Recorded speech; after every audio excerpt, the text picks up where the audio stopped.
आज हम लोग जानने वाले हैं बिहार स्टूडेंट क्रेडिट कार्ड का जो नया रूल आया है उसके बारे में, जिसके बारे में आप देख रहे होंगे कि हर एक जगह सोशल मीडिया पे, चाहे फेसबुक हो, इंस्टा हो, हर एक जगह व्हाट्सएप पे जो है वायरल किया जाता है। तो आज हम लोग जानेंगे कि बिहार स्टूडेंट क्रेडिट कार्ड है क्या, और मतलब अभी जो चेंजेस आया है उसमें क्या क्या चेंजेस आया है। तो सबसे पहले समझ लीजिए कि बिहार स्टूडेंट क्रेडिट कार्ड है क्या।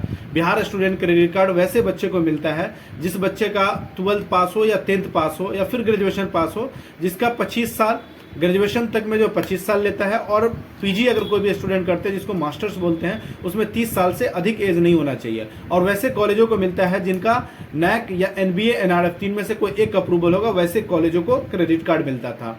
इसमें मैक्सिमम 4 लाख गवर्नमेंट की तरफ से दिया जाता था, जो कि पूरा का पूरा ब्याज मुक्त था। उसमें ब्याज किसी भी तरह का कोई ब्याज नहीं लगता था, और इसको वापस तभी किया जाता था जब बच्चे का प्लेसमेंट लग जाता था।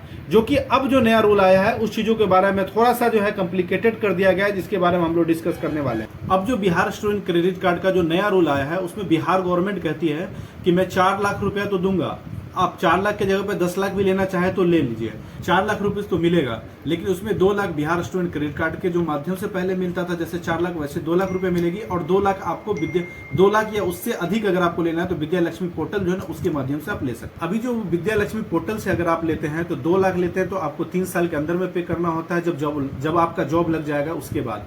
अगर आप 2 से 4 लाख रुपए लेते हैं तो आपको 5 साल के अंदर में पे करना होता है।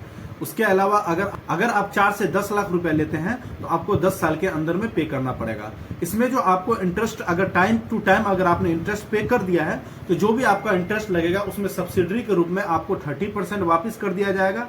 यह हर एक स्टूडेंट के लिए, अगर कोई गर्ल्स है, दिव्यांग है, ऐसे स्टूडेंटों के लिए 10% एक्स्ट्रा मिलेगा, जो आपको 40% तक सब्सिडी आपको मिल जाएगा वापिस।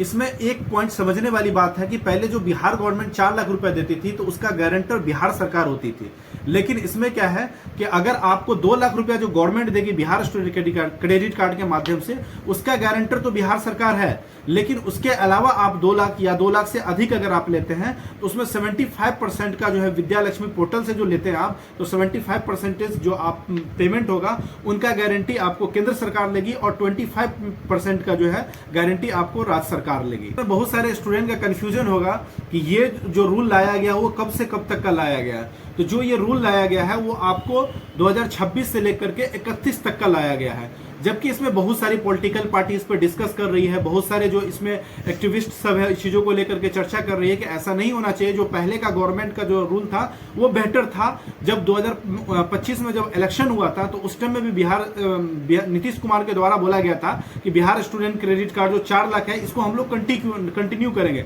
जबकि उपेंद्र कुशवाहा जी बोले थे कि इस चीजों को हम लोग बढ़ाना चाहते हैं, इसको 10 लाख तक करना चाहते हैं। जबकि सम्राट चौधरी जी की सरकार जब आई तो इस चीजों को घटा ही दिया गया, 50% इसको लेस कर दिया गया, जो कि 2 लाख गवर्नमेंट की तरफ से, और उसके बाद ये चीजों को, जिसके बारे में बहुत सारी मतलब जो है चर्चाओं को लेकर के चल रही है, आगे देखते हैं क्या हो सकता है।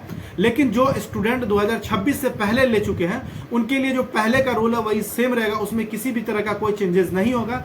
इसलिए पहले वाले स्टूडेंट भी कोई भी तरह का दिक्कत में, कंफ्यूजन में नहीं रहे, टेंशन फ्री रहे। और जो नए स्टूडेंट एडमिशन ले चुके हैं या फिर लेने वाले हैं, आप इजीली एडमिशन लें, या जो आप पढ़ाई करने के लिए निकल चुके हैं आप जाके पढ़ाई करें, कोई तरह का दिक्कत नहीं है। आने वाले टाइम में हो सकता है इसमें बहुत सारे संशोधन होंगे, बहुत सारे चेंजेस होंगे, और इस चीजों को लेकर के हो सकता है कि आप लोगों के पक्ष में आएगा। तो इस सब चीजों को लेकर के चिंतित होने का विषय नहीं है। इसके बाद भी अगर आपको किसी भी तरह का कोई भी कंफ्यूजन है तो आप हमसे संपर्क कर सकते हैं। मेरा मोबाइल नंबर है 9534744483।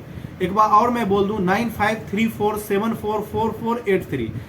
और स्क्रीन पे भी मेरा नंबर चल रहा होगा, आप मुझे कांटेक्ट कर सकते हैं। आपको किसी भी तरह का एजुकेशन से रिलेटेड किसी भी तरह का कंफ्यूजन होगा, या किसी भी तरह का आपको अभी भी प्रॉब्लम दिख रहा है, तो चीजों को लेकर के आप हमसे कांटेक्ट कर सकते हैं, आप अपने कंफ्यूजन को दूर कर सकते हैं।